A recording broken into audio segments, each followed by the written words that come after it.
पाचोरा कृषी उत्पन्न बाजार समितीत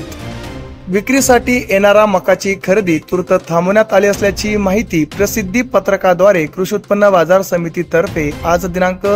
24 सप्टेंबर मंगळवार रोजी सकाळी 9 वाजता देण्यात आली असल्याची माहिती हाती आली आहे।